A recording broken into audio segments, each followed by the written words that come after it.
Magdamaga ang pag-ulan na nagdulot na malawakang pagbaha sa maraming lugar sa Luzon. Kabilang nga sa mga hinagupit ng Bagyong Christine ang Bicol Region. Isa na ilalim na sa state of calamity ang probinsya ng Albay. Narito po ang unang balita.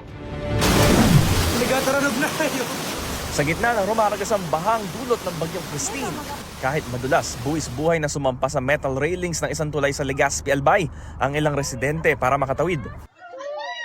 Sa lakas at bilis ng agos ng tubig, inanod pa ang ilang bahay sa bayan naman ng Libon.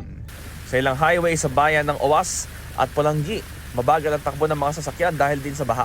Sa tindi ng pananalasa ng Bagyong Christine, isinailalim na ang buong probinsya sa state of calamity. Sa isang paaralan sa Jose Panganiban, Camarines Norte, ang hagdan nagmistulan ng waterfalls dahil sa rumaragasang tubig.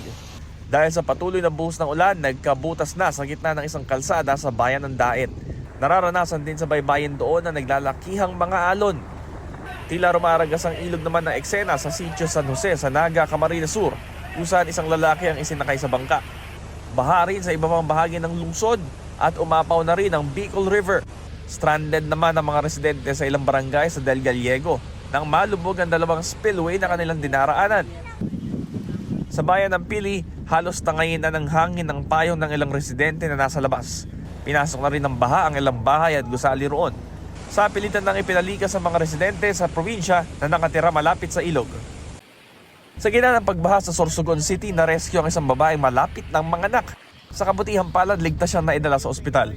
Bukod sa lungsod, hindi na rin madaanan ang mga kalsada sa ilang pambayan sa probinsya tulad sa Bulan. Halos abot leeg na kasi ang baha sa ilang lugar. Ang dalawang lalaking ito, isinakay na ang isang aso sa icebox para lang masagip. Sa Panganiban, Catanduanes, isang kalabaw naman ang natrap sa gitna ng baha. Sinubukan pa raw itong kunin ng may-ari pero sa taas ng tubig, naiwan na roon ang hayop.